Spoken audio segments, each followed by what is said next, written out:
জাঙ্কুকের হাত শক্ত করে জড়িয়ে ধরে কাঁধে মাথা রেখে গভীর ঘুমে মগ্নতে। কাল শেষ রাতে ঘুমিয়েছিল সে। প্রথমে জাঙ্কুকের হাতে চকলেট দেখে অবাক হয়তে, পরক্ষণে যখন জানতে পারে ওগুলো জাঙ্কুক নয় সুগা তাকে দিয়েছে, তখন অনেক খুশি হয়ে চকলেটগুলো খেতে থাকে তে। আর জাঙ্কুক মুগ্ধ নয়নে তাকিয়ে থাকে তার দিকে। এভাবে সারা রাত কাটিয়ে শেষ রাতে ঘুমিয়ে পড়ে তে, বাসের জানালার মাথা দিয়ে। তে ঘুমিয়েছে বুঝতে পেরে জাঙ্কুক থেকে নিজের কাছে নিয়ে এসে নিজেও ঘুমিয়ে পড়ে। বর্তমানে সূর্যের মিটমিট আলোতে ঘুম ভাঙল জাঙ্কুকের। পাশে বাচ্চাদের মতো জড়িয়ে ধরে রেখেছে তাকে তে। ঘুমাতে দেখে মুচকি হাসে সে। হাতের ঘড়ির দিকে তাকাতেই দেখলো জাঙ্কুক ভোর 5টা বাজে। আকাশটা হালকা সাদা বর্ণ ধারণ করেছে। গাড়ি থেমে গেছে অনেক আগেই, কারণ ভোর 4টার সময় বাস এসে খুলনাতে পৌঁছায় খুলনার লঞ্চ ঘাটে। কিন্তু সূর্যের আলোর কোনো রেখা পাওয়া যায়নি, তাই আর কাউকে জাগানোর প্রয়োজন মনে করেনি কেউ। পুরো বাসটা জুড়ে কুটকুটে নীরবতা বিরাজ করছে। এই মুহূর্তে জাঙ্কুকের আর বুঝতে বাকি নেই এখানের কেউ এত ভোরে ঘুম থেকে ওঠে না। জাঙ্কুক বাসের চারিদিকে একবার চোখ বুলায়, সবাই বেঘরে ঘুমাচ্ছে।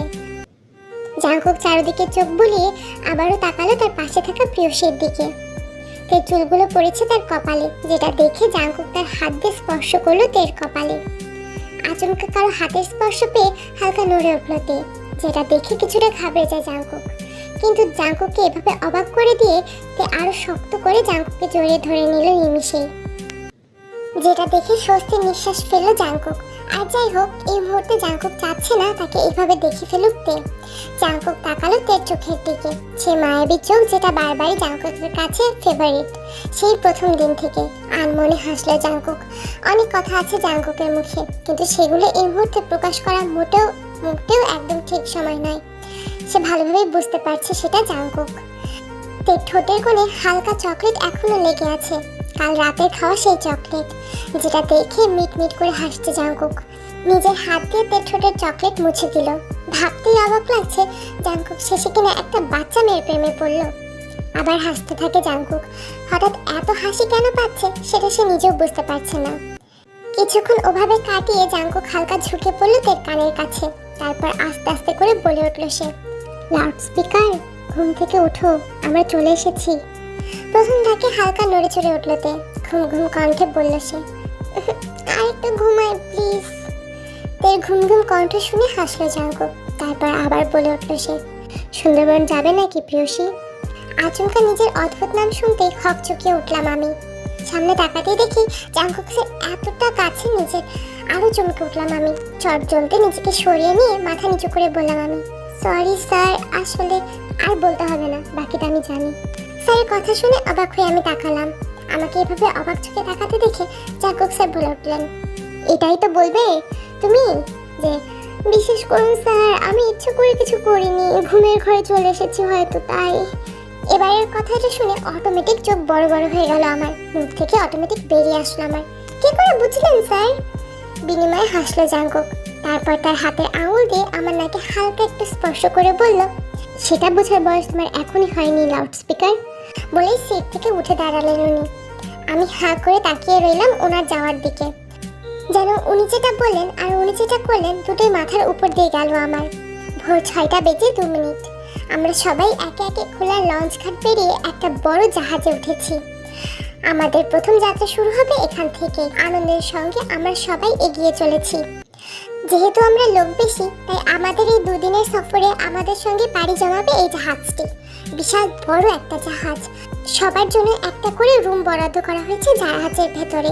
কেউ কেউ দলে দলে রুম নিচ্ছে, যেমন আমি, লিসা আর জিমিন এক কেবিনে, আর আমাদের পাশের কেবিনে রয়েছে জিতাও আর ফেলিক্স।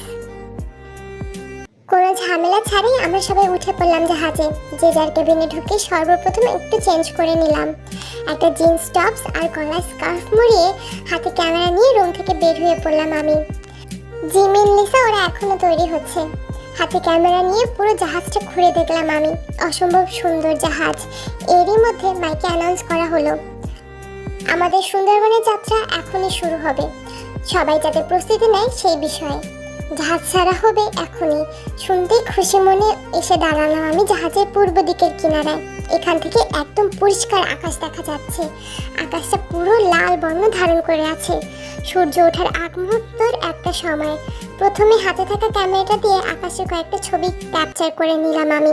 মেঘের আড়াল থেকে আস্তে আস্তে বেরিয়ে আসছে সূর্য।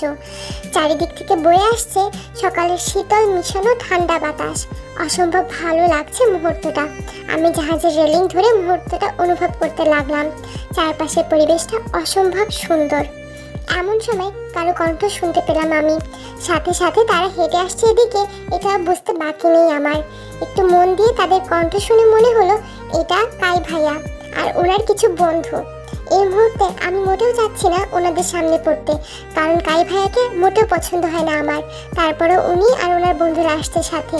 কি করব ভাবতে ভাবতে আশেপাশে তাকাতেই দেখতে পেলাম আমি একটা রুম। আমার থেকে 2-3 হাত দূরত্বে হবে। আমি 1-2-5-6 কোনো কিছু না ভেবে ঢুকে পড়লাম সেই কেবিনের ভেতরে। কেবিনের দরজাও খোলা ছিল। আমি রুমটার ভেতরে ঢুকে ভেতরে হালকা করে দরজাটা বন্ধ করে দিয়ে দাঁড়িয়ে পড়লাম চুপি চুপি। দরজার অপোজিট দিয়ে কথা বলতে বলতে যাচ্ছিল কাই ভাইয়া আর তার বন্ধুরা। ওরা যেতেই স্বস্তির নিঃশ্বাস ফেললাম আমি। এমন সময় পেছন থেকে কেউ বলে উঠল, তুমি এখানে? আচমকা কারো কণ্ঠ শুনে চমকে উঠলাম আমি। পেছনে ঘুরে তাকাতেই জাংকুক স্যারকে দেখে ভয়ে আত্মা কেঁপে উঠল আমার। তার থেকে বেশি ভয় লাগছে উনি শুধু টাওয়াল পরে দাঁড়িয়ে আছে। ওনাকে এমনভাবে দেখার ফলে ঘাবড়ে গিয়ে কোনো কিছু না ভেবেই জোরে চিৎকার দিতে যাব, এমন সময় জাংকুক স্যার এসে আমার মুখ চেপে ধরল। জাংকুক স্যারের কাজে চোখ বড় বড় হয়ে গেল আমার। এমন একটা ঘটনা হওয়ার জন্য একদমই প্রস্তুত ছিলাম না আমি। ভয়ে হাত পা কাঁপছে আমার। অন্যদিকে জাংকুক স্যার মুখ চেপে ধরে বলে উঠল, মিস লাউড স্পিকার তুমি চেঁচাচ্ছ কেন? আর তুমি আমার রুমেই বা কি করছো? জাংকুক স্যার আমার এতটাই কাছে চলে এসেছে যে ওনার নিঃশ্বাসের শব্দ এসে লাগছে আমার মুখে, যার ফলে পুরো শরীর কেঁপে উঠছে আমার। চোখ বড় বড় করে তাকিয়ে আছে আমি জাংকুক স্যারের দিকে। চুল দিয়ে টপ টপ করে পানি পড়ছে তার। হয়তো শাওয়ার নিয়েছে, কিন্তু এত ভোরে কি গোসল করে নাকি? আমার ভাবনার মাঝে আবার বলে উঠল জাংকুক স্যার, কি হলো, কথা বলছো না কেন? জাংকুক স্যারের কথা শুনে তাড়াতাড়ি নিজের চোখ সরিয়ে নিলাম আমি। তারপর আমার হাত দিয়ে জাংকুক স্যার আমার মুখ থেকে সরিয়ে নিয়ে বললাম, আপনার জামা কাপড় কোথায় স্যার? তাড়াতাড়ি পরে আসুন। তের কথা শুনে এতক্ষণ পরে জাংকুকের মনে পড়লো সে খালি গায়ে আছে। আর তার সাথে তের রিয়াকশন দেখে মজাও লাগছে জাংকুকের। জাংকুক একটু শয়তানি মার্কা হাসি দিয়ে বলল, কেন, ভালো লাগছে না বুঝি? জাংকুক স্যারের মুখে এমন কথা শুনে হকচকে উঠলাম আমি। মিটমিট করে ওনার চোখের দিকে তাকাতে দেখলাম উনি হাসছে। আমি একটু ভয় ভয়ে বললাম, মানে এভাবে ভালো লাগছে না আমায়? আর একটু ঝুঁকে বলল জাংকুক স্যার। জাংকুক স্যারের এমন কাজে আমার হার্টবিট ওঠানামা শুরু হয়ে গেছে। বুকের ভেতরে ধকধক করছে। মনে হয় এখন নিঃশ্বাসটা বন্ধ হয়ে যাবে আমার। কি হলো, কথা বলছো না কেন লাউড স্পিকার? দেখুন, আপনি যেটা করছেন সেটা কিন্তু একদমই ঠিক করছেন না। কি করছি আমি? আসলে তো কি করছেন উনি? ও হ্যাঁ, মনে পড়েছে। কি করছেন? এভাবে ধরে আছেন কেন আমায়? তুমি আগে বলো, আমার রুমে তুমি কি করছো? এই রে, ধরা পড়ে গেলাম। এখন বিপদে কি বলে কি সত্যি বলবো না থাক সত্যি বললে যদি বকে? না মানে স্যার, আমি ভাবছিলাম কি এটা আমার রুম, তাই ভুল করে চলে এসেছি। সরি স্যার, এবার প্লিজ যেতে দিন আমায়। আমার একটু কেমন কেমন লাগছে। কেমন কেমন লাগছে তোমার? প্লিজ স্যার, যেতে দিন আমায়। ঠিক আছে যাও, বলে যেতে দিলেন উনি। ওনার কাজে অবাক হই আমি। আশ্চর্য তো, বলতে ছেড়ে দিল। পরক্ষণে খুশি হয়ে বললাম আমি, থ্যাংক ইউ স্যার। বলে দরজার দিকে পা বাড়াতেই ঘটলো আরেকটা বিপদ। আচমকা জাহাজ ঝুলতে শুরু করলো, যার কারণে আমি তাল সামলাতে না পেরে পড়ে গেলাম জাংকুক স্যারের উপর। আচমকাতে জাংকুকের গায়ে এসে পড়তে জাংকুক তাল সামলাতে না পেরে দুজনেই একসাথে পড়ে গেল কেবিনের বেডের উপর। জাংকুক নিচে, তেতার উপরে। অপ্রস্তুতভাবে তাকিয়ে আছে দুজন দুজনের দিকে। হুট করে এমন একটা কিছু ঘটে যাবে এটার জন্য একদমই প্রস্তুত ছিল না দুজন। নিজের রুমে ঢুকে বারবার জোরে কয়েকবার নিঃশ্বাস ফেলতে শুরু করলাম আমি। কিছুক্ষণ আগের ঘটনা মনে পড়তে ভয়ে হাত পা কাঁপছে আমার। না জানি জাংকুক স্যার কি ভাবলো আমায়। হুট করে জাংকুক স্যারের উপর পড়ে যাওয়ায় আমার ঠোঁটের লিপস্টিক লেগে গেছে ওনার ঘাড়ের দিকে। আরো ঘাবড়ে যাই আমি এটা দেখে। কোনো রকম সরি বলে এক প্রকার দৌড়ে রুম থেকে বেরিয়ে পড়েছি আমি। 5-6 ঘন্টা আমি আর রুম থেকে বের হচ্ছি না। এমন সময় আমার মাথায় চাটি মেরে বলল লিসা, কই ছিলি তুই? কখন থেকে খুঁজছি তোকে, পিক তুলবি না? কই কোথাও ছিলাম না তো, চল তোদের ছবি তুলে দিই।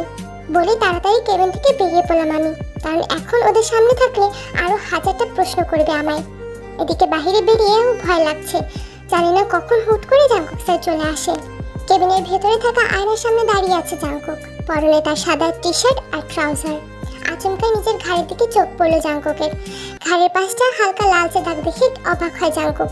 পরক্ষণেই ওগুলো যে কারো লিপস্টিকের দাগ বুঝতে পেরে হাসলো জাংকুক, কারণ এটা কার ঠোঁটের দাগ এটা আর বুঝতে বাকি নেই জাংকুকের। মুচকি হেসে বলল জাংকুক, পাগলি একটা।